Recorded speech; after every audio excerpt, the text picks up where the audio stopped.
Kali ini aku mereview satu produk yang kece banget. Tada! The One Eyebrow Kit. Nah, ini ya. Udah pada punya? Nah, ini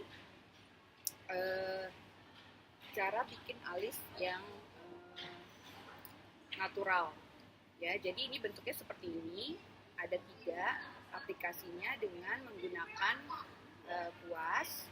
Ya, seperti ini. Ada 2 kuas ini untuk mengaplikasikan produk ini ke alis kita. Jadi ada yang warnanya coklat tua dan tengahnya coklat muda. Yang ini untuk yang paling terang ini untuk concealer untuk merapikan alis.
Sekian review produk dari saya.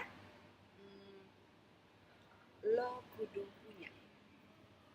Jangan lupa subscribe, like, and share bagi yang suka videonya. Dadah!